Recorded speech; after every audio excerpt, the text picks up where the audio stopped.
바울이 누군지도 거의 대부분 몰랐었고, 그리고 바울이 전하는 이야기를 들을 때 그들은 생전 처음 듣는 이야기였던 사람들이 많았을 겁니다. 그런데 그 바울의 이야기를 들을 때에 저게 별다른 소리인 것 같은데 저게 무슨 뜻인가 귀를 기울이면서 듣던 중에 바울이 전하는 사람의 말이 아니라 이것이 하나님의 말씀으로 믿어지고 그것을 받아들였더라는 것이죠. 어떤 의미에서 이 이야기를 들으면 그거 당연한 거 아닌가? 바울이 자기 이야기한 건가? 예수 그리스도의 죽으심과 십자가의 부활과 영광을 이야기했고, 그리고 그 예수를 믿음으로 말미암아 우리 안에서 어떤 변화가 일어나고, 그리고 바울이 자신의 간증을 하면서 자기가 어떤 경험을 했는지 이야기하면 그게 바울 자기 사람의 지어낸 말이 아니라 당연히 하나님의 말씀으로 받아들이지 않는가 하는 의문이 들겠지만, 실제로 그 당시에 바울이 전하는 복음을 듣고 바울이 지어낸 말이라고 하면서 대적하는 사람들이 훨씬 더 많았던 것입니다. 듣고 순순히 하나님의 말씀으로 받아들이기보다요, 저 바울이라는 인간이 하는 말이 우리가 생전 처음 듣는 요상한 이야기, 무슨 사람이 죽었다가 살아났다고 그러는데 그 사람이 무슨 용사도 아니고 권세자도 아니고 십자가에 못 박혀 죽었던 죄인이더라. 그것도 무슨 많이 배우고 권력을 가진 사람이 아니라 저 시골 베들레헴에서 나서 나사렛에서 자란 목수의 아들이더라. 뭐 저런 허무맹랑한 이야기가 다 있나? 그런 사람이 어떻게 우리를 구원한단 말인가? 그렇게 허무맹랑한 바울이 지어낸 요사스러운 이야기로 들었던 사람들이 실제로는 더 많았었습니다. 그래서 바울이 이게 감사의 이유가 되는 거예요. 너희들이 그때 내 말을 들을 때에 사람의 말로 받지 않고 하나님의 말씀으로 받았다. 이건요, 성령께서 그들 마음 가운데 역사하시지 아니하시면 일어날 수 없는 일들입니다.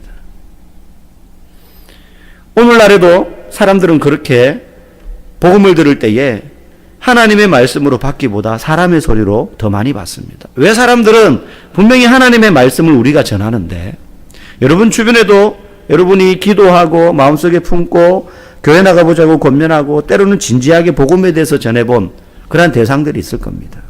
그런데 왜 그 사람들은 그 10년 가운데 그런 변화가 안 일어나고, 비록 내가 아름답게 논리적으로 잘 성경을 지적으로 가르치고 힘있게 말하지 못하더라도 왜 그걸 하나님의 말씀으로 사람들이 믿거나 받아들이지 못할까? 오늘 성경은 우리에게 그 이유에 대해서 이야기합니다. 첫 번째는요, 하나님의 말씀보다 자신에게 더 권위를 두고 살기 때문입니다. 오늘날 많은 사람들이.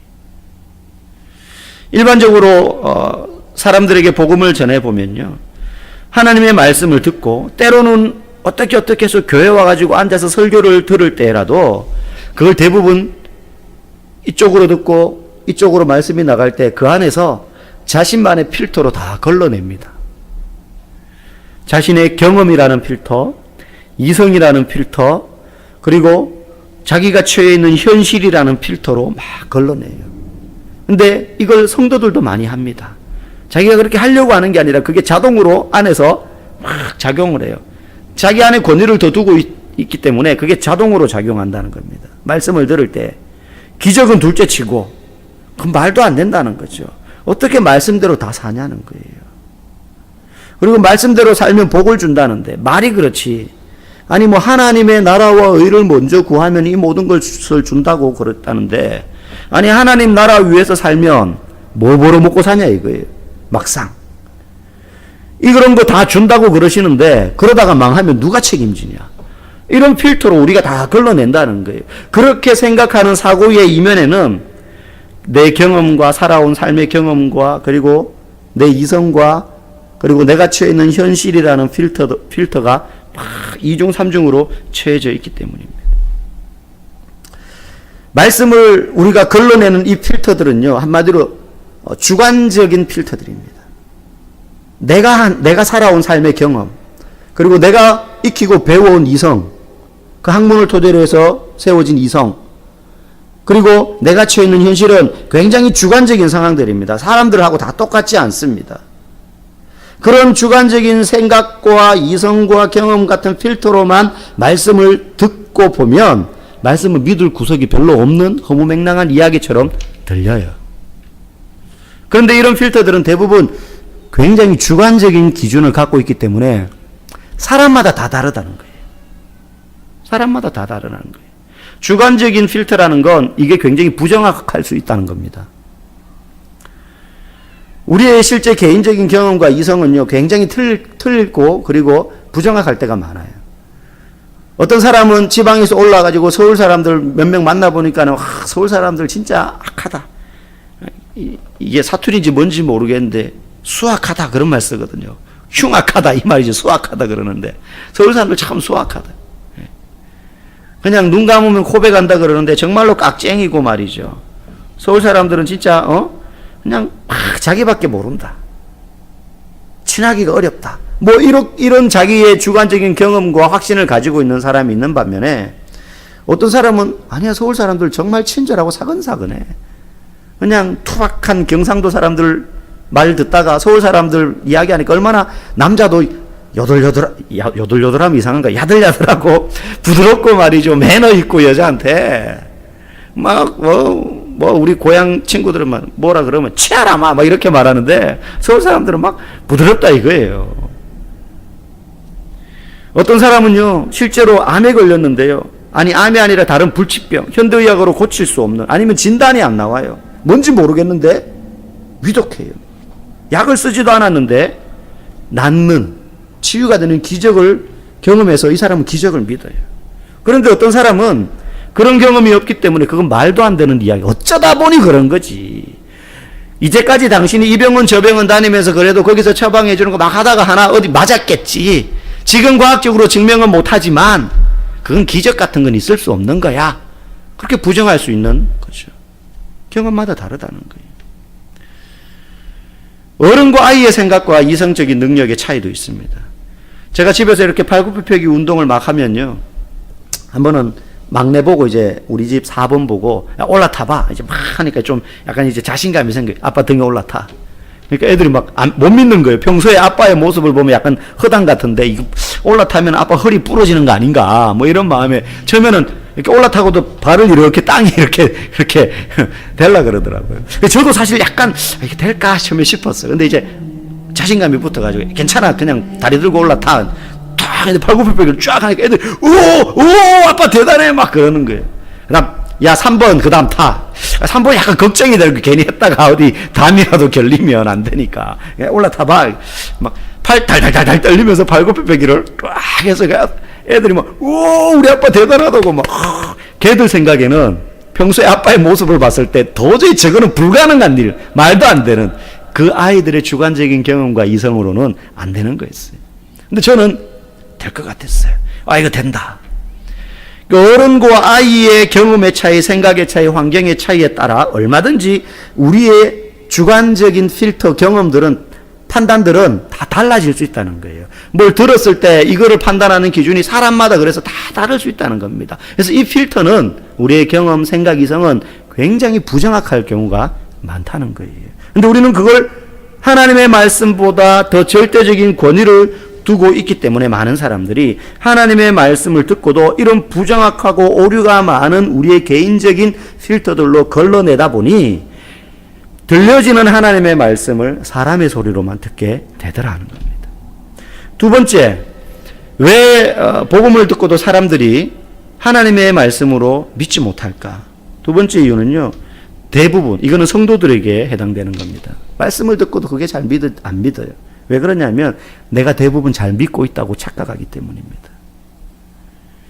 그래서 말씀을 들을 때 그걸 굉장히 숙고하지 않고 깊이 마음에 새기거나 기억하지 않아요.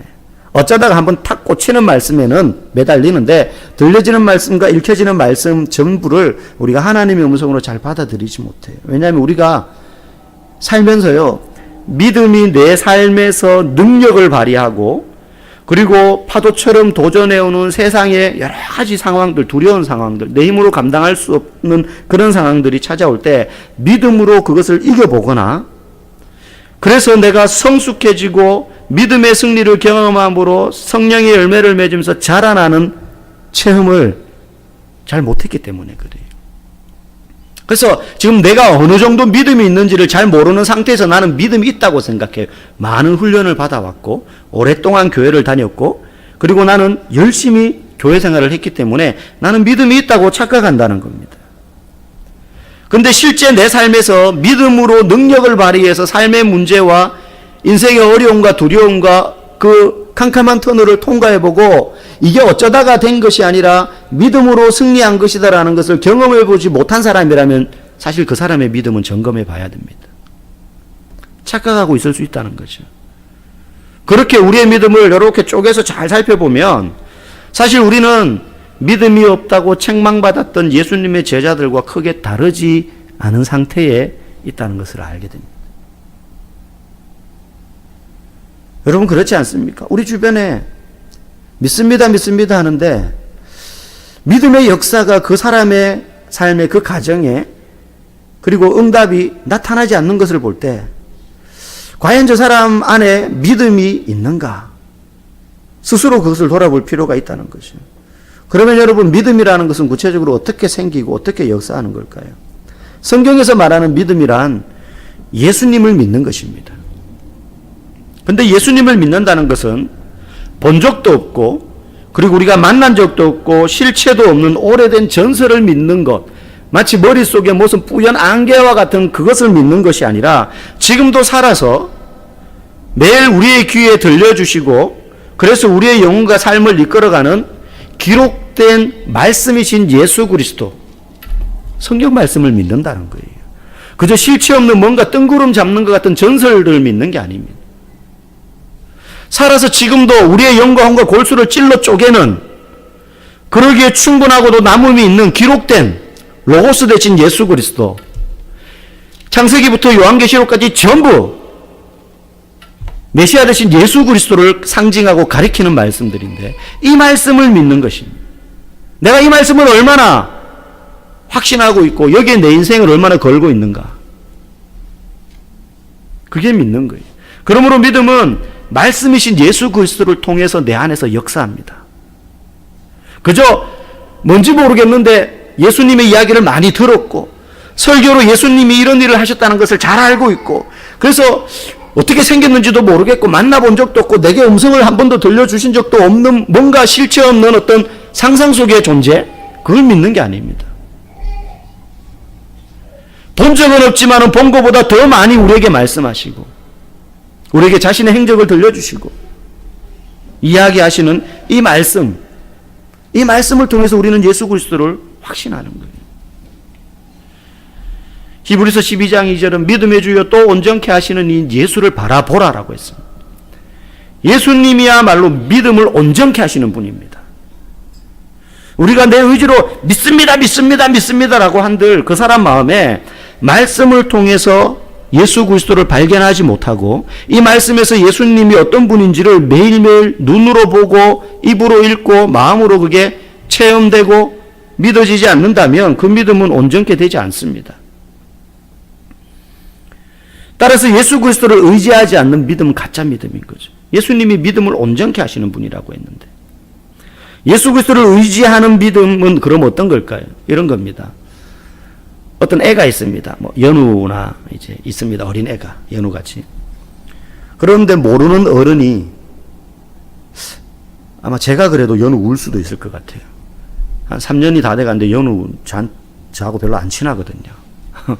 이렇게 친하려고 하는데 안 친해. 어떻게 하면 제가 애들을 막 잘 다루지도 못하기도 하는데 제가 만약에 아니 모르는 애한테 제가 장난으로 이놈!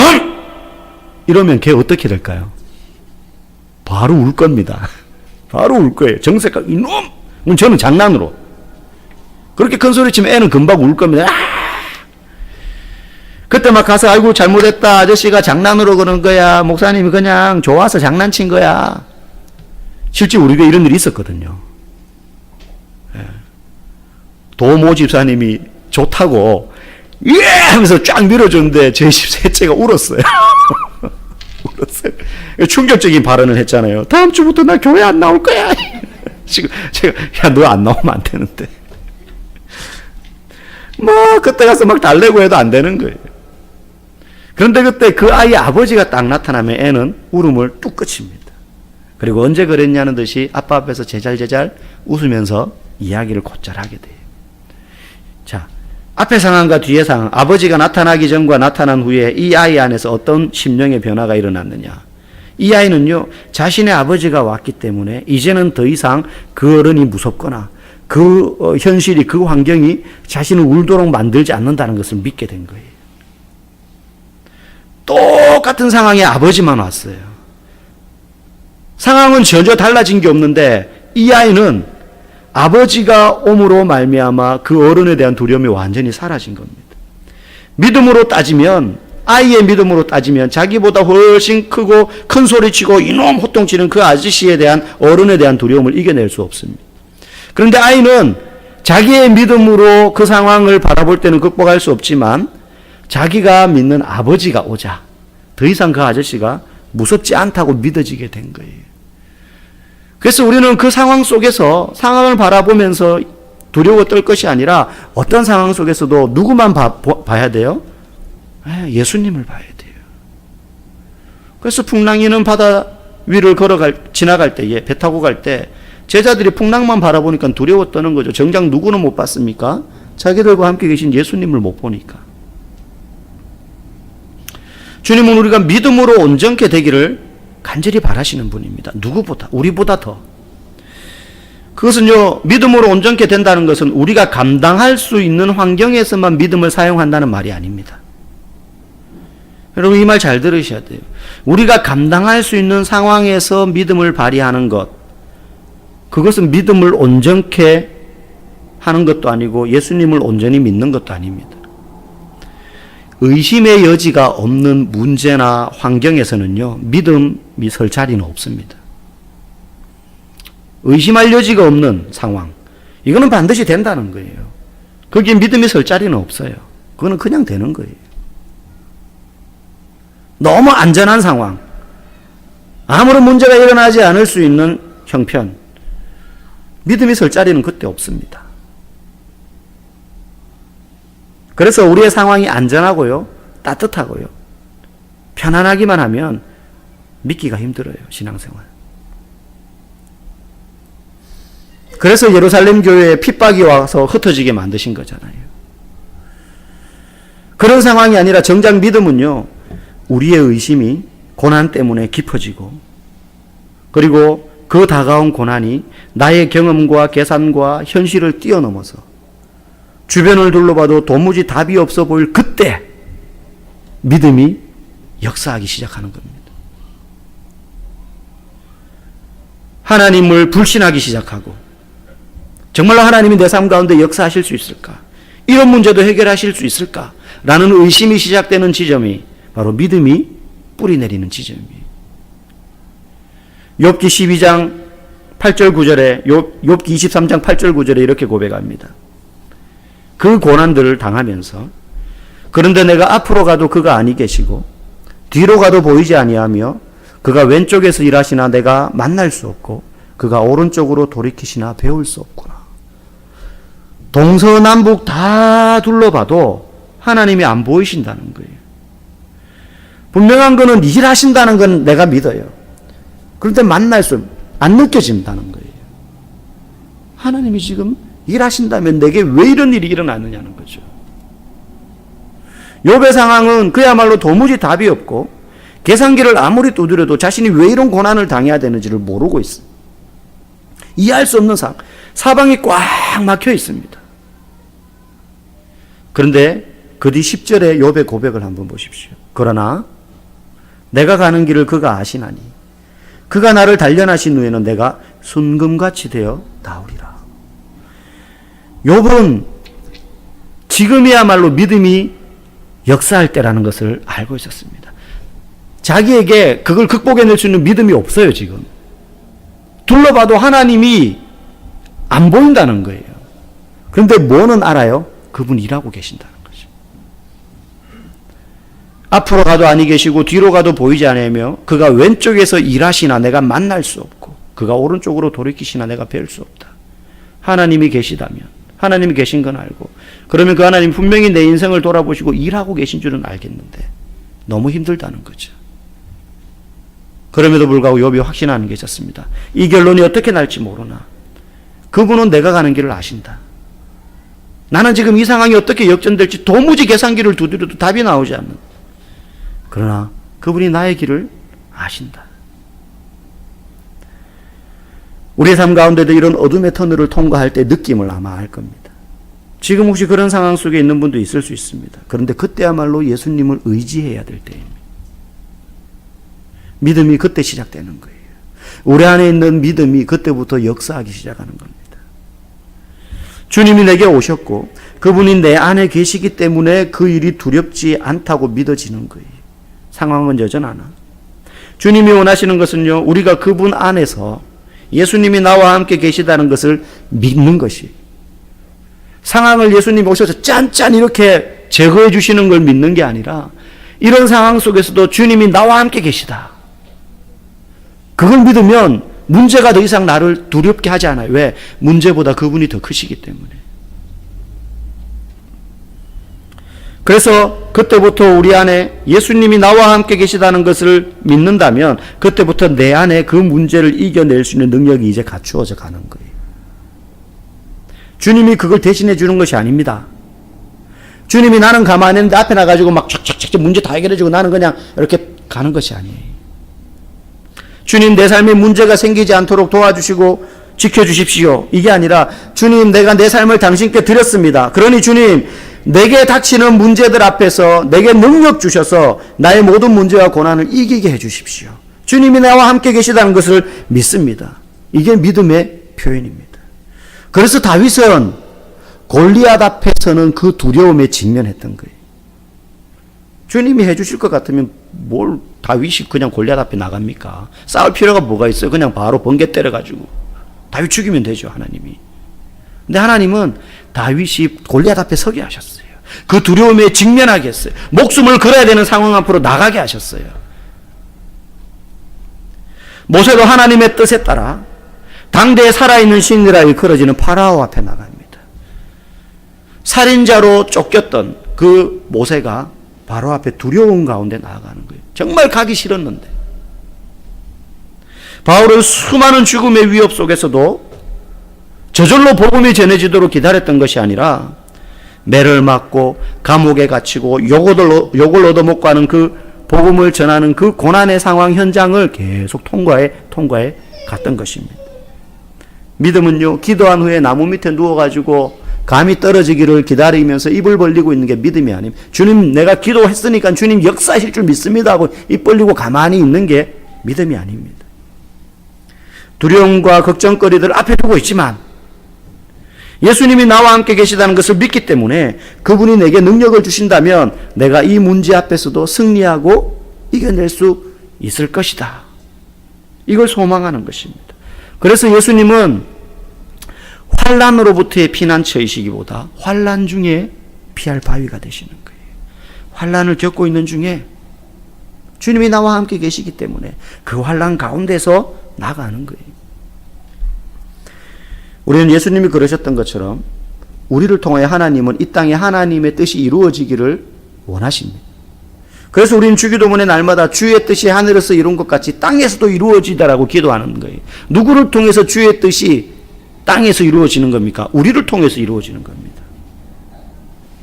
우리를 통해서 주의 뜻이 땅에 이루어지는 거예요.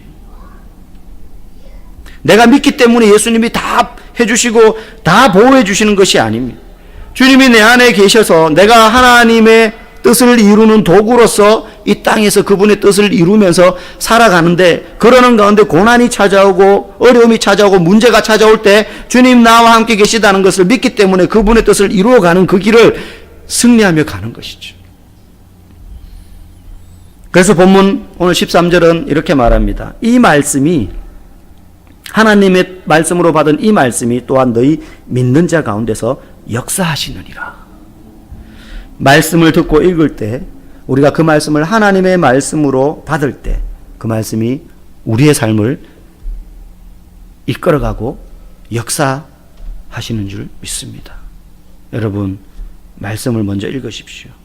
그리고 그 말씀 속에 깊이 집중하고 성령님의 도우심을 구하십시오. 믿습니다만 할 것이 아니라, 주님, 이 말씀이 내 삶을 이끌어가기를 원합니다. 오늘도 말씀 속에 살아계신 예수님이 나와 함께 계시다는 사실을 내가 잊지 않고 소망하며 믿고 살기를 원합니다.